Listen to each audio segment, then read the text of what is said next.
I'm just a simple man, trying hard to understand.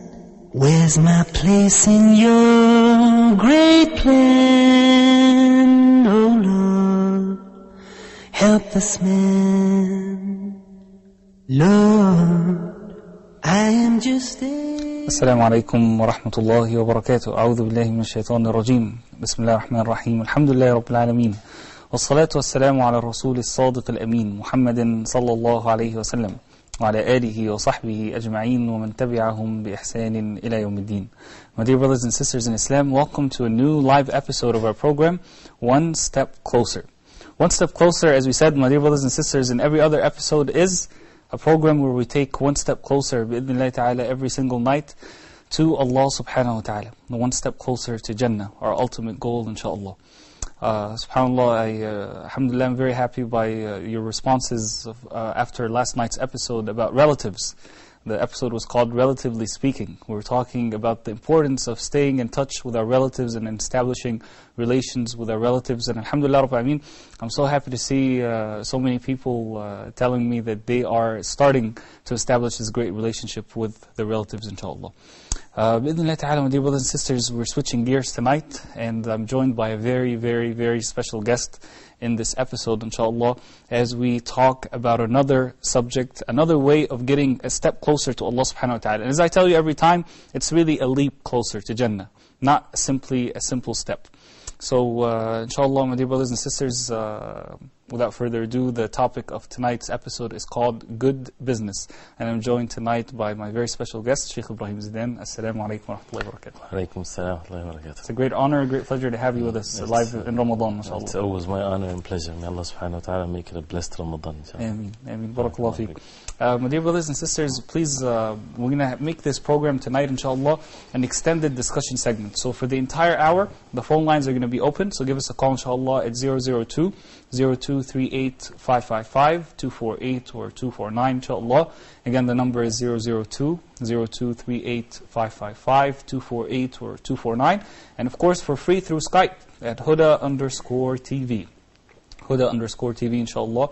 And ask us your questions related to zakah, related to sadaqah, and of course, please share with us your thoughts about the idea of spending for the sake of Allah subhanahu wa ta'ala and helping those most in need.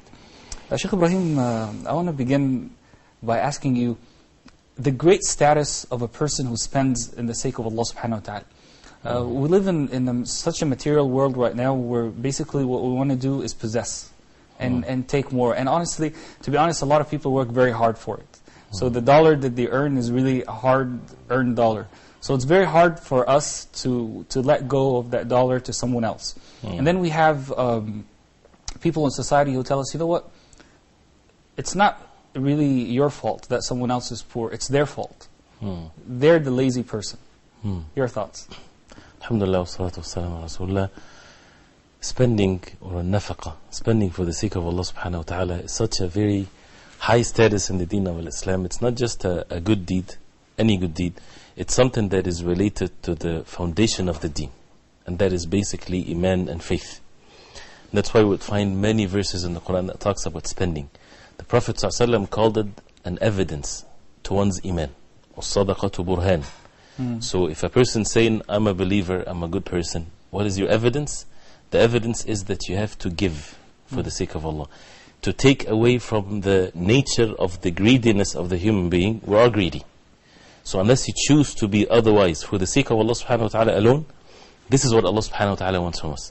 So that's why charity or giving as a concept in the deen of Islam is not just about giving some cash money to someone. It's our whole entire life as Muslims.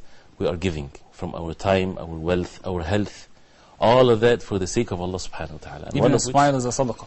Na'am, as the Prophet ﷺ said. So we have to change the way that we see things, that our life is basically about giving, and you would never lose, because Allah subhanahu wa ta'ala promised those who would give that they would never lose. So when people say something, we see that in the Quran all the time, they said, or they say. Yes. But let them say. We need to make sure that we focus on what Allah subhanahu wa ta'ala says. And we put the trust in Allah subhanahu wa ta'ala and have good expectations of Allah, that definitely you would find the outcome is a great one. But we need to be tested. with this point of greediness that is present in us. The word sadaqah, I heard, I'm not sure if this is true, you can tell me, it really comes from the verb sadaqah, which means to be truthful, right? So that's where the origin of sadaqah comes from. Is that true? Right, that's true, because this is the truthfulness of one's faith, that a person really is truthfully believing in Allah subhanahu wa ta'ala, and as a result of that he would give what he earns and what he been entrusted with. Because one of the basic concepts of sadaqah in Islam, we would find many verses in the Quran, وَمِمَّا رَزَقْنَاهُمْ يُنْفِقُونَ, from what we had provided for them. The disbelievers, they don't believe that way, but for the believers, they believe that Allah subhanahu wa ta'ala is the one that bestowed on us His favors. So we are basically entrusted. The wealth, yes, it's ours, but we have been entrusted by Allah subhanahu wa ta'ala because He's the owner of all things. And after we die, we leave it behind anyway. And we don't take it with us. Well, some people say smiling is a charity, alhamdulillah, Rabbil so I'm smiling. Alhamdulillah. That's it. MashaAllah. That's it. I'm not going to do anything more. Right. This is an easy way, mashallah. So that's why if a person is capable of doing anything, don't be greedy even with something that is so simple. But it doesn't mean that if a person has the means to give from all forms of giving, a person should give, because again, we have to witness first that we have been given something, whether it's wealth, health, or whatever means we have. It's given for a reason, for a wisdom. And the wisdom behind it is to worship Allah subhanahu wa ta'ala through these bounties of Allah subhanahu wa ta'ala. So if we have the means to move our lips and smile and so on, mashallah, this is great. If we have given money the same way. If we talk about the verses and the hadith of the Prophet ﷺ, especially with Ramadan, there's a very special hadith where the Prophet ﷺ كان أجود الناس, as the hadith of in Sahih Bukhari. He was the most generous person, عليه الصلاة والسلام. وكان أجود ما يكون في رمضان, and he is more generous in Ramadan, especially when Jibreel would come to him and he would study with him the Quran, recite with him the Quran. فلرسول الله صلى الله عليه وسلم أجود من الريح المرسلة, that the Prophet صلى الله عليه وسلم is more generous than the flowing or the blowing wind, without thinking of any outcome or consequences of things of that nature. But the word ajwad, the jud, the generosity, is far more greater than just $1 or money or this. It's the whole entire life of the Prophet ﷺ. There's a very famous, obviously wrong understanding within some people, and in some cultures it's actually a saying. It says that whatever the house needs is haram for the masjid. Right. We have this actually in our culture. Yes. People say that, and it's a very wrong statement. You know, it's not a hadith, are you sure? There's no hadith. It's not a statement from any of the early generations of Islam or anything. The Muslim, he looks at the house and the masjid and the whole entire world as places where a person can worship Allah subhanahu wa ta'ala. Definitely there are obligations. If a person's house this is an obligation to spend on one's household. And this is one of the concepts you would find disbelievers, they spend on their households, but they don't get rewards for it. For us as Muslims, spending on the wife, on the children, this is an obligatory spending, and that's the most rewardable act of charity. That's by the mercy of Allah subhanahu wa ta'ala. So a person deceiving his family, this is a major sin, of course. But spending on the family, spending on the masjid, spending on the Muslim ummah, there's no difference between one or the other. And the closer the person is to us, he should have an effect when it comes to charity. The poor, those who are close to us, than those who are far away, and so on. Now, the reward of a person who spends for the sake of Allah subhanahu wa ta'ala, from the ayat of Allah subhanahu wa ta'ala and the hadith of our beloved Prophet Muhammad sallallahu alaihi wasallam. When so many verses and so many hadith of the Prophet sallallahu alaihi wasallam. And that in itself shows that there's such an important subject, that there are so many ayat and so many hadith talking Wallahi, without the specific rewards that are mentioned, like multiplication of 10 to 700 and so on, there is enough for us. The hadith which you said in the beginning, the title of the episode is Good Business. Inna Allah ishtara min al-mu'minina anfusahum wa amwalahum bi anna lahum al-jannah. This is such a beautiful meaning, that Allah subhanahu wa ta'ala purchased the lives and the wealth of the believers. That means that what is more rewardable for the believers, what is more that makes them enticed to do good deeds better than this? If they have the love of Allah subhanahu wa ta'ala, how can a person be honored more than to hear this, that Allah purchased the lives and the wealth of the believers? They would be given in return the Jannah. So this by itself is enough. Then when it comes to the physical reward, if a person give half a date, as the Prophet ﷺ said in the meaning of the hadith, half a date can be the reason for the person to be shielded from the hellfire. We're talking about getting closer to Jannah. Yes. But if a person is saved from the hellfire, that means he's among the people of Jannah. فَمِنْ زُحْزِهَ عَنِ النَّارِ وَأُدْخِلَ الْجَنَّةِ Whoever is pushed away from hellfire and enters Jannah, he is the winner by the will of Allah subhanahu wa ta'ala. So half a piece of date, if it's done by the sincerity and given it for the sake of Allah, this can save the person from the hellfire. So earning from halal and spending, a person, whatever a person spends for the sake of Allah, this is a great thing. But when it comes to the verses, there's a beautiful hadith. When we talk about charity, we don't want to be like you give some money and that's it. Yes. You become actually, you articulate in giving charities. SubhanAllah. There's a hadith of Abu Hurairah radiallahu anhu, Bukhari, Yes. where he said, the Prophet ﷺ said, من أنفق زوجين في سبيل الله نودي من أبواب الجنة يا عبد الله هذا خير.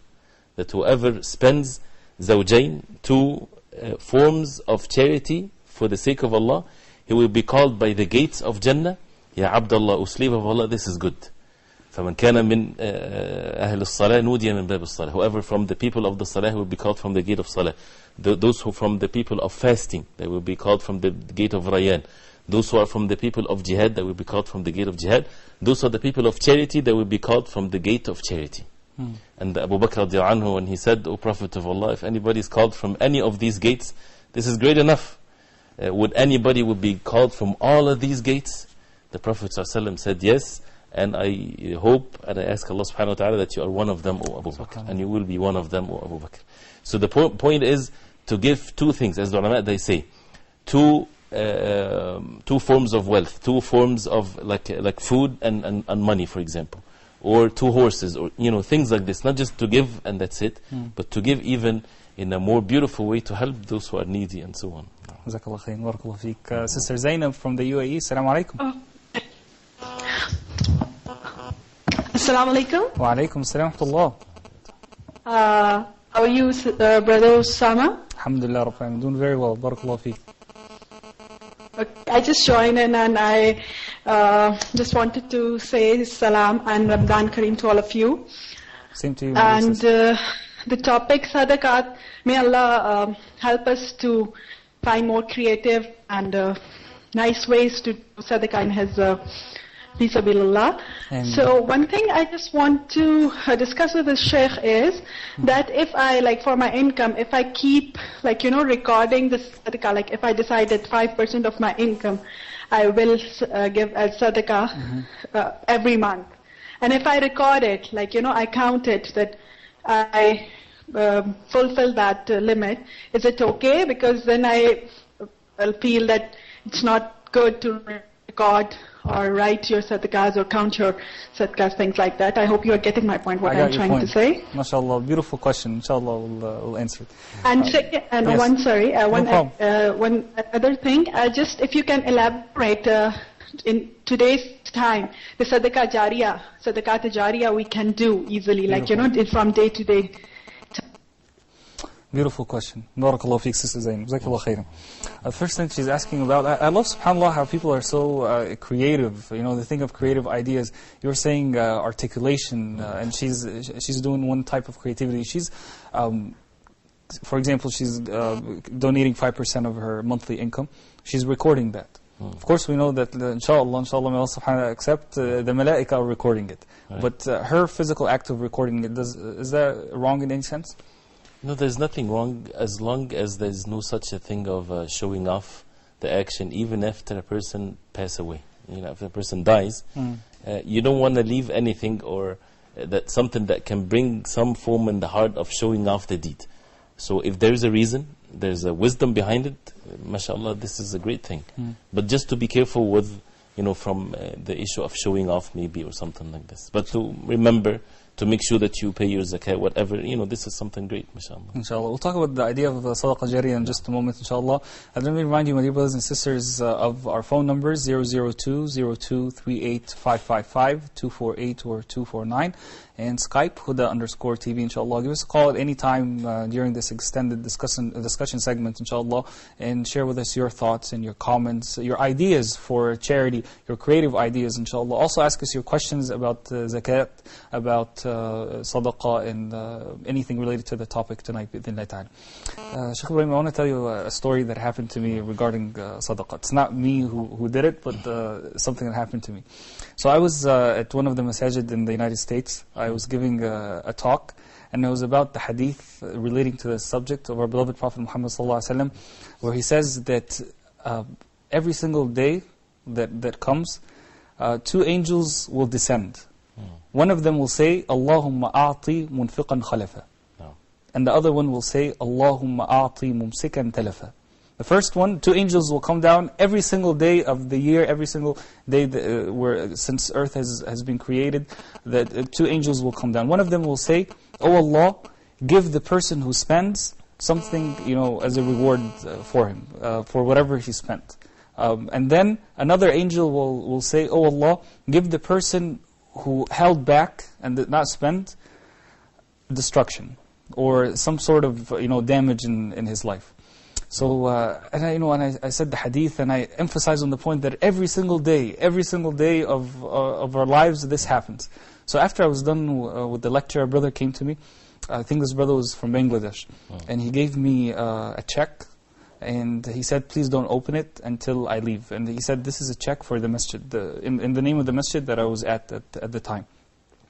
And I said, okay, jazakallah khair.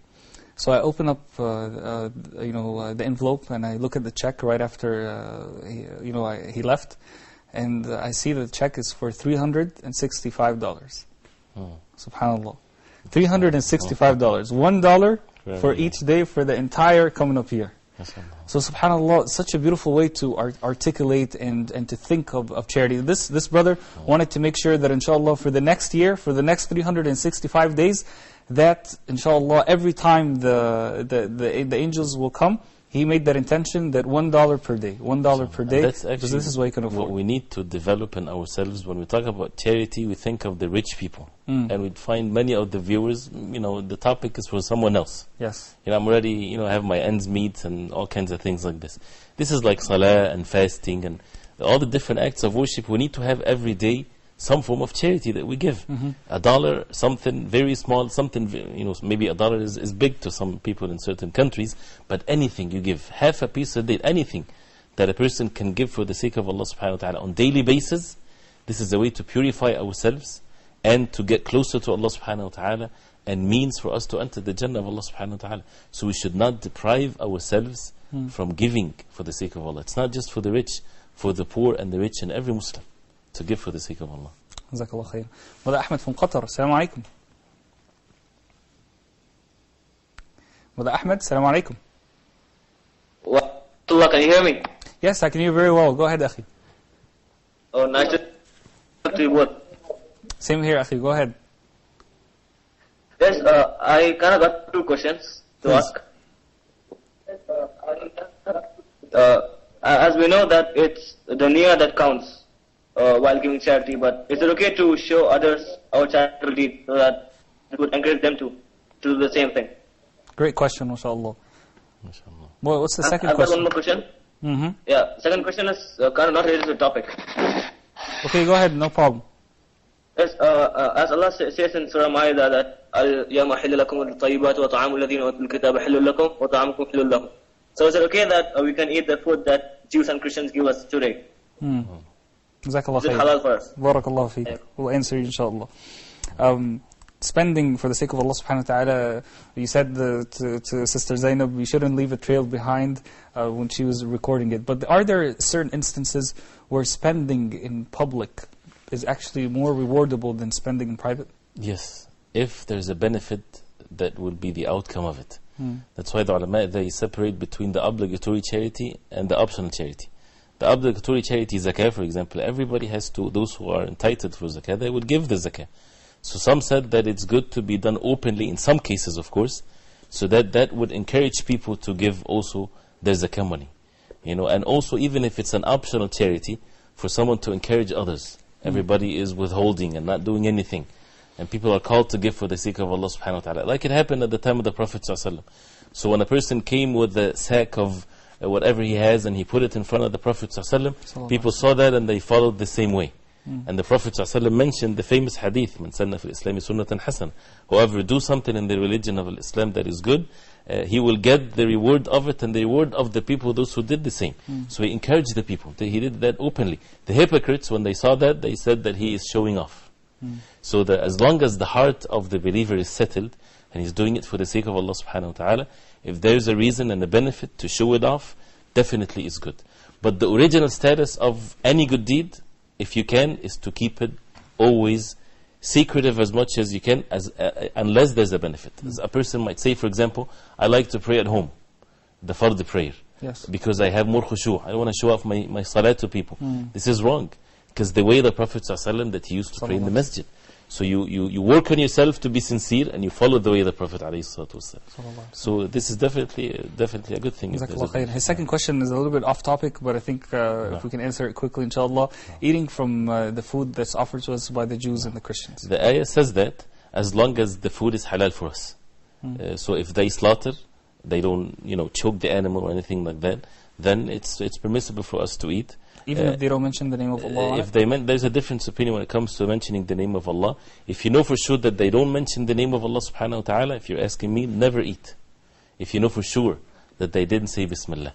So they slaughtered, and you know for sure that they said, or actually you know for sure that they didn't say. We don't have to ask. But for example, the Jews, they say something of that nature, then it's okay to eat. But if they don't, then to stay away from it. Allahu A'lam. SubhanAllah, there's a beautiful ayah in the Quran where Allah subhanahu wa ta'ala says, لَن تَنَالُوا الْبِرَّ حَتَّى تُنْفِقُوا مِمَّا تُحِبُّونَ. You will not achieve righteousness or piety or good reward from Allah subhanahu wa ta'ala unless you spend from that which you love. Not spending, subhanAllah, not spending maybe like the worst money that you have in your pocket, or just a few cents here and there if you're capable of spending more, or donating only your old clothes when you are able to give something better for the needy. Can you explain to us this ayah and maybe give us an example from the seerah relating to the ayah? No. See, the verse when it starts with negating something, that means what comes after that is very exclusive. You would never attain righteousness or piety. And the believers definitely, they want to be the most righteous. So you would never attain it in the perfect sense till you spend from what you love.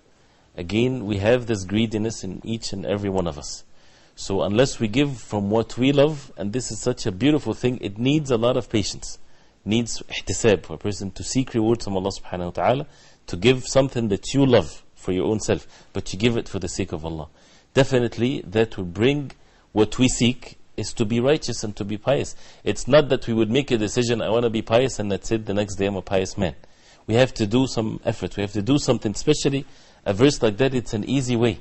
It's an easy way, definitely.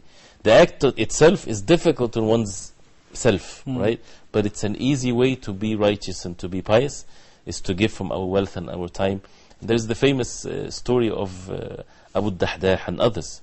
When the verses like that revealed, they come to the Prophet ﷺ, the best of my wealth is the garden that has 600 palm trees.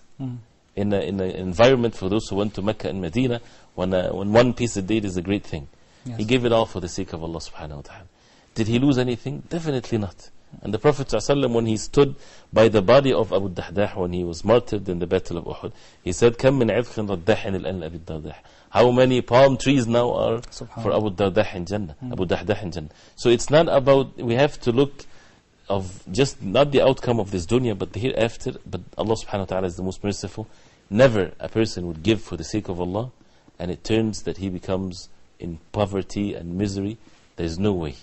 And we can challenge people, give us an example of somebody gave something for the sake of Allah, and it turned out to be a miserable life for him. There's no way. And Allah subhanahu wa ta'ala will reward the person in this life and the next also as well. Of course not. SubhanAllah. Jazakallah khairan. My dear brothers and sisters, we're going to take a short break, inshallah. When we come back, we're going to continue our discussion about spending for the sake of Allah subhanahu wa ta'ala, and we'll take more of your phone calls through our phone lines and Skype, so please stay with us, inshallah. Lord, I am just a simple man, trying hard to understand.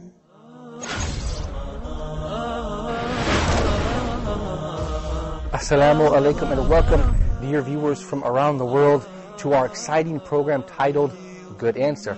I'm your host, Malik, and I'm joined by the Imam of America, the founder of Guide Us TV. He needs no further introduction. I think you know who I'm talking about, Sheikh Yusuf Estes. Assalamu alaikum, Sheikh Yusuf. Assalamu alaikum, Malik. My name is Ayman, and I think a lot of people would like to know, a lot of non-Muslims would like to know who Prophet Muhammad was. We worship the God that he worshipped. And we worship that God the way he worshipped. So we consider Islam to be a way or a deen. Right. Anywhere. Anywhere.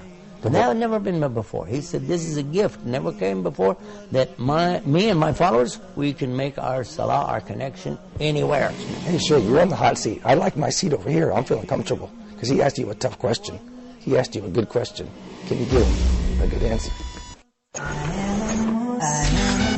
Islam my deen, Allah my Lord, His word Quran.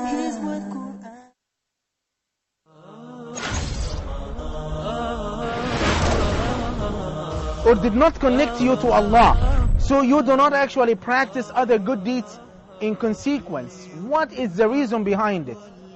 Because sometimes you may make a good and righteous deed to power, which Allah subhanahu wa ta'ala frees thousands of necks from the hellfire. Did you think one day that you will be one of those people that Allah has destined to be freed from the hellfire? The Prophet ﷺ, that in the last, immediately before the last day, that all the blessings will be taken out of time. So the whole year will pass just like a month, and the month will pass just like a week, and the week will pass just like a night. You who believe, give charity for the pleasure of Allah, the pleasure of Allah. Lord, I am just a simple man trying hard to. Welcome back, my dear brothers and sisters.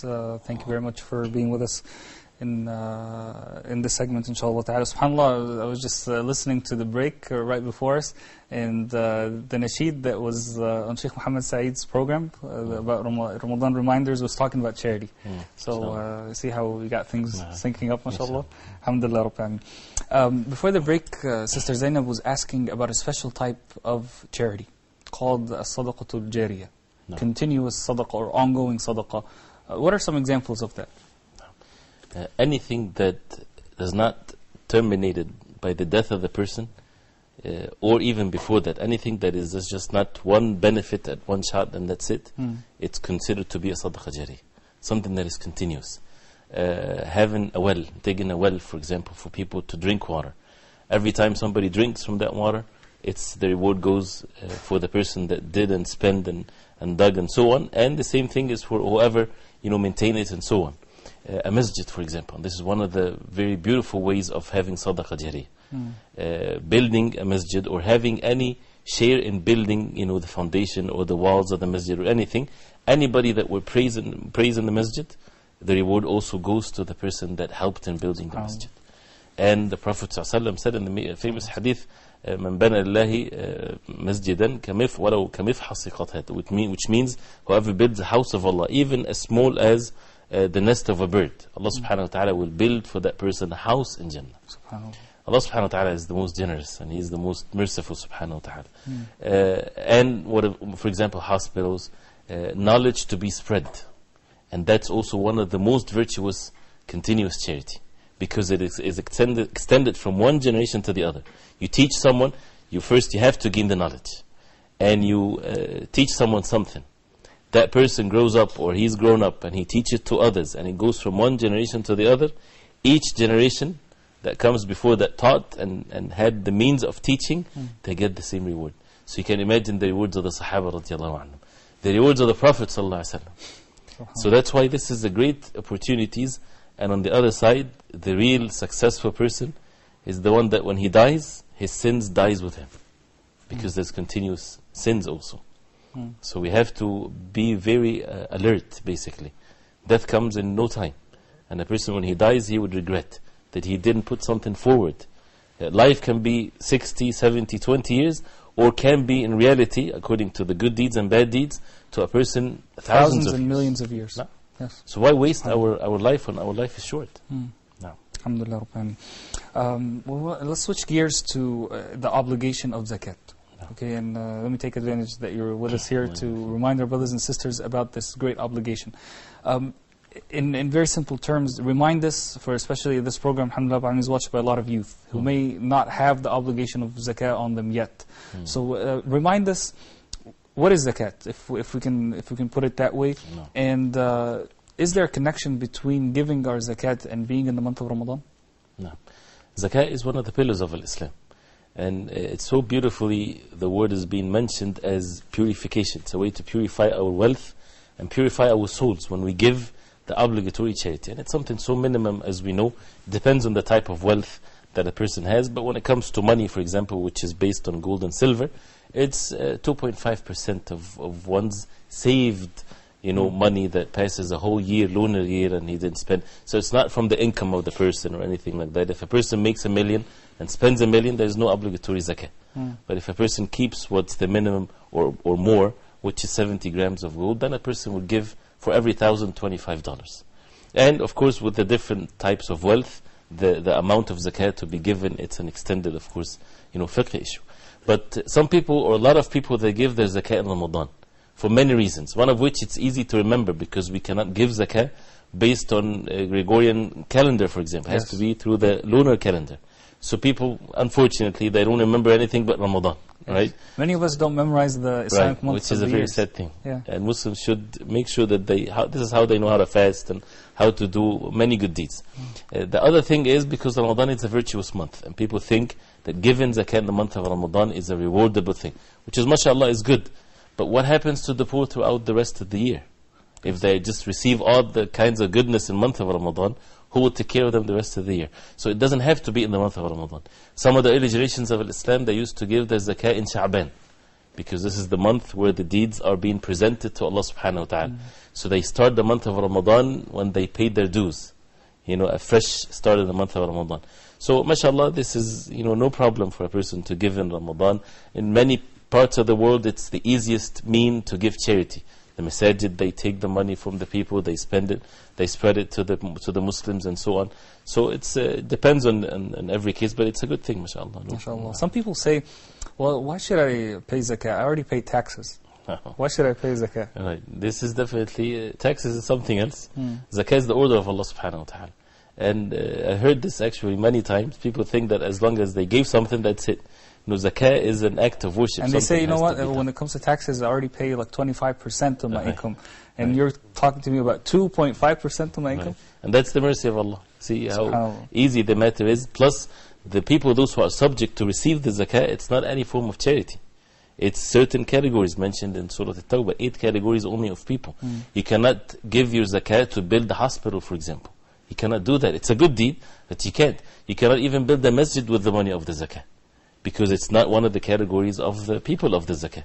So this is the right of the poor, or the 8 categories, this is their rights. But some people say there's a category called for the sake of Allah. No. Fi sabilillah, right? No. So some people say this is extended, it's open. Anything for the sake of Allah subhanahu wa ta'ala would fall under this category. Right. Fi sabilillah, as it's mentioned in the verse, it means fighting for the sake of Allah. Some of the ulama, the later ulama, they said anything that would serve the purpose of jihad, like calling for people to the religion of Islam in a direct way. The money can help in a direct way to call people to the religion of Islam, then the zakah can be used in that regard now. Jazakallah khair. Brother Arshan from India, Assalamu alaikum. Salam. How you doing, brother? Hello? Yes, brother Arshan, I can hear you. Go ahead. Ramadan Kareem. Ramadan Mubarak, akhi. I have a question to Sheikh Zidan. Please. Sheikh, I wanted to ask whether tunes are haram or not. Can you, Brother Arshan, can you repeat the question? The line is cutting off just a bit. I wanted to ask whether cartoons are haram or not. Is what haram or not? cartoons, the Tom and Jerry and etc. Fortunately, I wasn't able to get it. Were you able to get that? Okay, Brother Arshan. Cartoons, Tom and Jerry.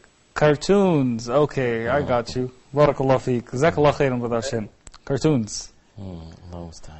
This is an issue where we have to refer back to the ulama. Some things are clearly, for example, it's easy to figure out that this is not permissible. If it has the subject of it is something that is not permissible. If it conveys a wrong message, definitely it's not permissible. If it has music, if it, all kinds of things that is haram, then it's not permissible. But if it's only things that passes on good quality of work, it's not harmful. There's no sins involved in it whatsoever. There's no music and so on and so forth. If it's in the form of teaching the children and so on, many of the people of knowledge, they said it's okay, but not to be extensively exposing the children to this. Makes them live in some virtual world. If it's done in a modest way, and it has a value and a meaning to it, mashallah, this can be a benefit to the children, but not to be too much. The whole day they're just watching cartoons.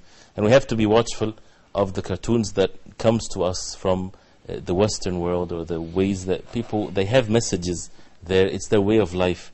I was coming in the plane, and I saw next to me, the mother is making the child watching a cartoon, and it's a famous one, and they're dancing on the beach, the cat and the mouse, the Tom and Jerry thing, dancing on the beach and all kinds of good things like this, right? Which is haram. To us, it's just little, things that has no meanings to it. But some things has to be affected to the children when they see this is something that is permissible. And one of the people of knowledge, one time he said, how come they only wear the clothing on the beach when they're not wearing it when they're not in the beach, eating Tom and Jerry and things like this? So we have to be careful. Subhanallah. Jazakallah khairan. Ibrahim from Gambia. Assalamu alaikum.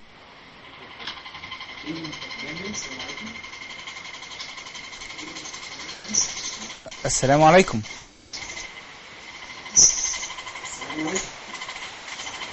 I can hear myself. Assalamu alaikum. We have a call from England. Assalamu alaikum. Wa alaikum salam. How you doing, sister?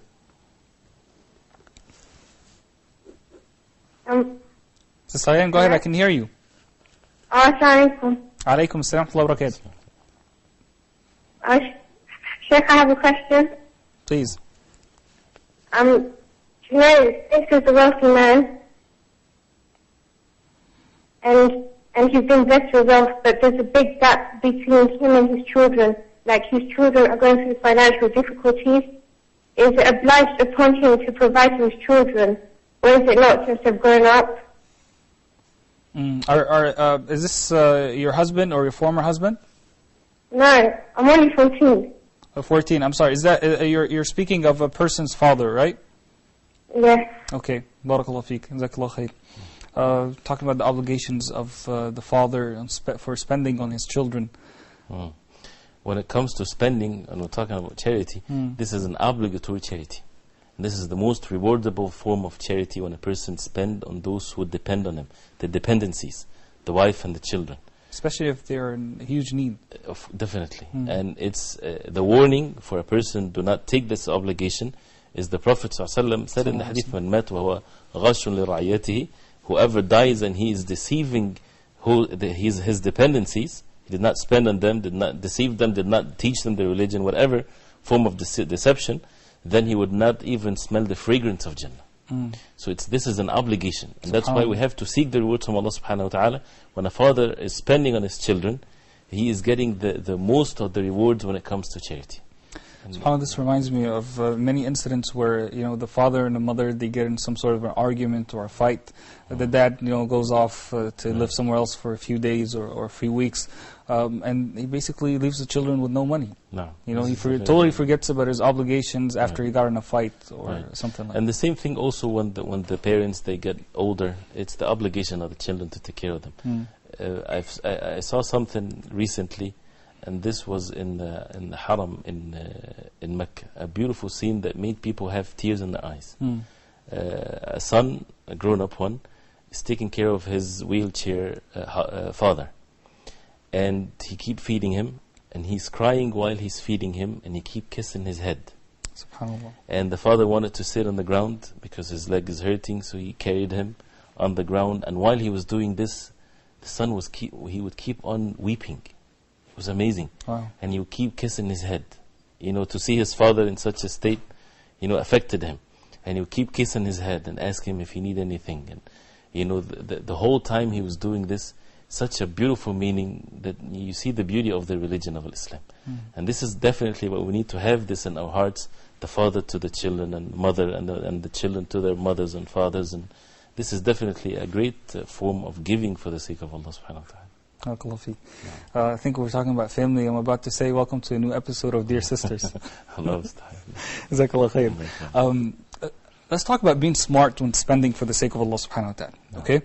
Some people are, think they want to spend for the sake of Allah subhanahu wa ta'ala. They hear the ayat tonight about spending for the sake of Allah. They hear the hadith of the Prophet sallallahu alaihi wasallam, and they go out on the street and they give anybody that money without verifying if that person is really in need or if that person is not. For example, street beggars. I've heard Sheikh Muhammad Salah on Ask Huda, this was pretty funny. A few days ago, I think someone asked him, I gave money to a person on the street, and instead of that person thanking me, he started cursing me. So he was saying, what's wrong with the situation? He didn't understand. And then Sheikh Salah told him, well, it was probably a street beggar. A person who was just off the street. He's like, these people are professionals. They're not really people who are in need. So how can we be smart when spending for the sake of Allah subhanahu wa ta'ala? First, to be concerned that this is an act of worship. This is something that you give for you to receive the reward of it in the hereafter. So like any ibadah, we have to be sincere and follow the proper ways to do it and so on. So, but at the same time, it should not hold us back from giving. Because many people, they keep saying, there's no means for me to give, so I won't give anything. Just give. Make sure that this would not stop you from giving for the sake of Allah. But this idea of just give is what some people use to not be smart. Basically, they say, you know what, I'm just giving. I don't care if that person really needs it or not. It's between me and Allah. Right. This is not good because you would not invest your money in just anything. Right? You won't As we said, it's called good business. Right? This is investment. Right? So you have to make sure that you're putting it in the right place. And the more the charity is needed, the more the rewards are. SubhanAllah. So the person has to think and put the effort to make sure that the charity is being done in the proper way. Street beggars, for example, as you said, if it's seen or shown to be something like that, my advice, give something, even if it's something little. Right? But don't help the person to be worse and worse when it comes to begging and so on. Jazakallah khair. Brother Muhammad from Gambia, assalamu alaikum. MashaAllah. Brother, how you doing? Quite a few phone calls from Gambia, MashaAllah. Assalamu alaikum, Brother Muhammad. Alaikum salam, my brother. How you doing? Alhamdulillah, Rabbil Alameen. Doing very well. Barakallah feek. How's your Ramadan? Wallah, it's beautiful. Alhamdulillah, Rabbil Alameen. It's beautiful to have you with us on the program also, inshallah. If I can ask you, Muhammad, to turn the TV down just a bit so I can be able to hear you better, inshallah. Okay. Go ahead, Brother Muhammad, with your question or comment, inshallah. Okay, yeah. What an interesting topic you have today. So I got you something to contribute in it. How can you contribute something? Yeah, because you see, some people, if you give charity for the sake of Allah subhanahu wa ta'ala, He will reward you. But what I notice in some people, they just give, to get name out of it, and for them to get, be praised. So basically, spending as a form of show-off, right? Yeah, spending as a form of show-off. Okay. But what I believe is that spending is from the heart. If you have the intention and the strong, the iman, Allah subhanahu wa ta'ala will bless you like with free willing to give someone, to help the poor people, to help the needy. Because God gives you this wealth to help the poor, but not to waste it on something like Islam. No, doesn't make any sense. Yes. Because what I believe is that if you believe in the hereafter, you will give for the sake of Allah. Beautiful thoughts, Brother Muhammad. Beautiful. But if you just say that I'm just giving out for just let me get name or let me be fame out of it, oh my God, you are so lost. Because those who are lost are just lost. But if you believe in Allah subhanahu wa ta'ala and you believe in His Prophet Muhammad sallallahu alayhi wa sallam, my brother, Allah will guide you in the right path. Yes. Jazakallah khairan, Brother Muhammad. Barakallah feek. Beautiful reminder, mashallah.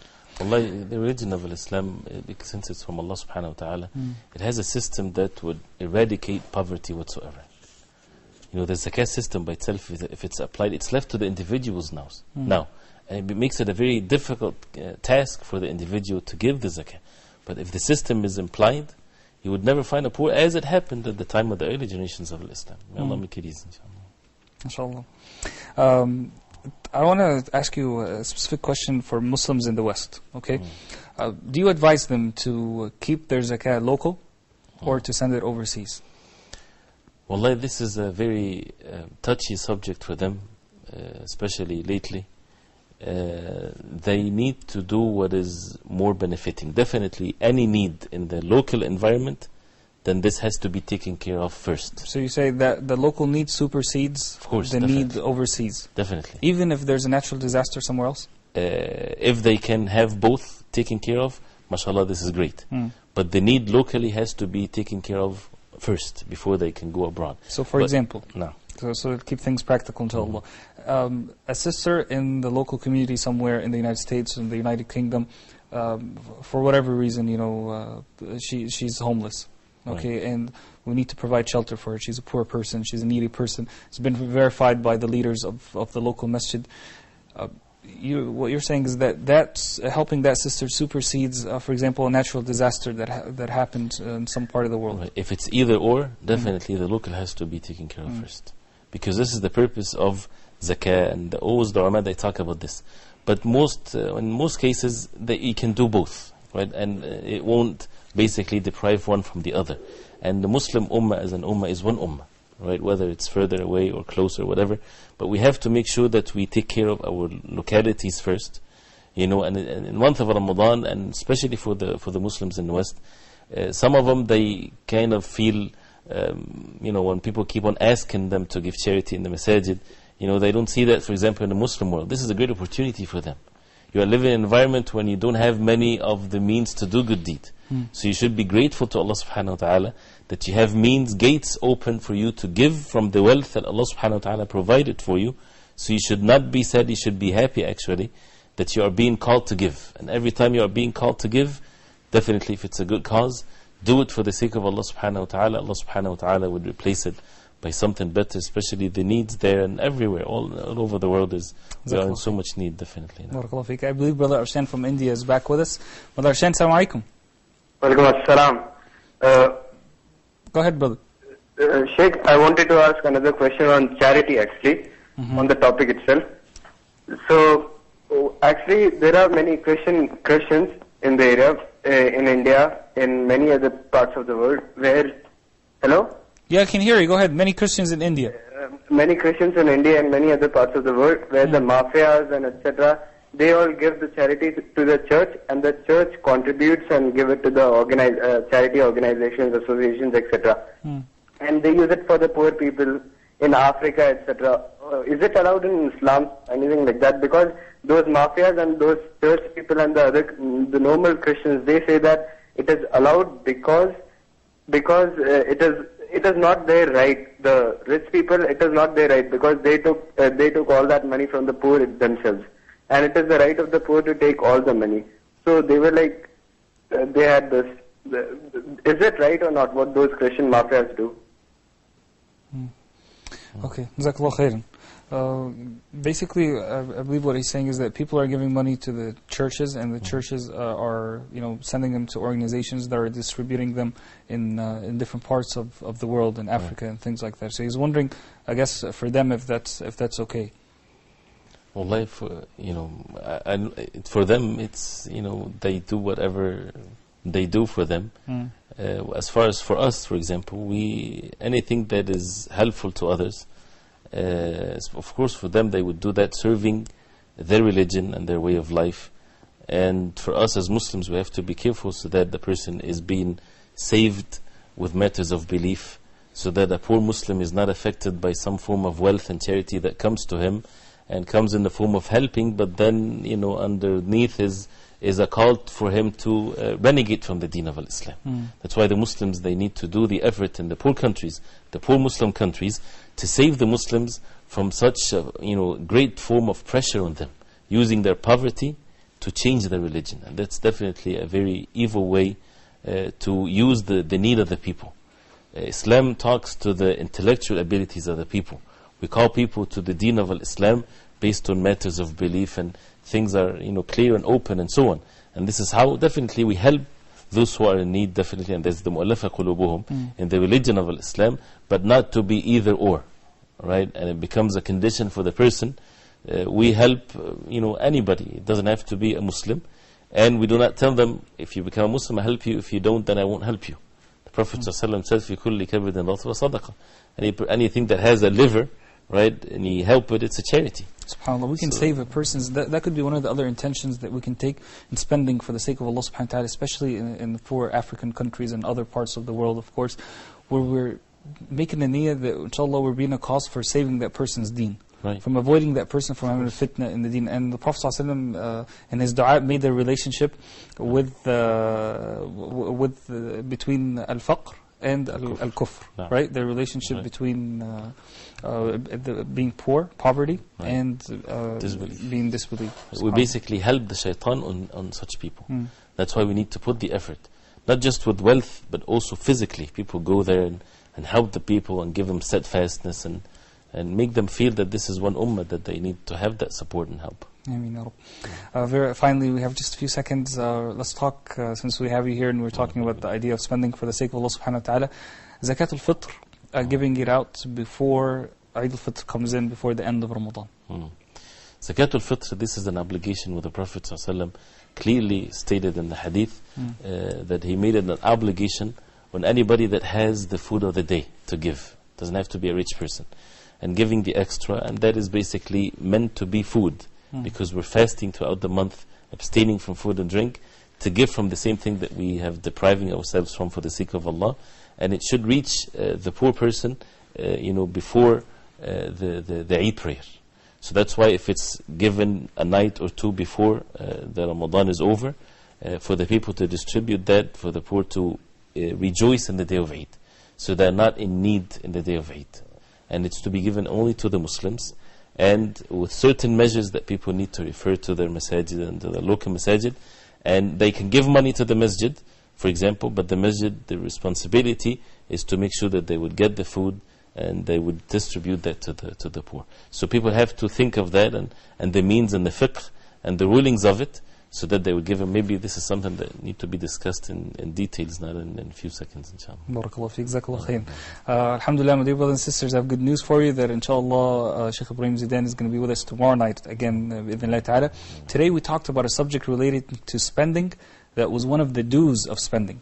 Tomorrow, inshallah, without giving away the title, we're going to talk about a subject that has to do with the don'ts of spending, bi'idhnillah ta'ala. So I look forward to talking with you about it.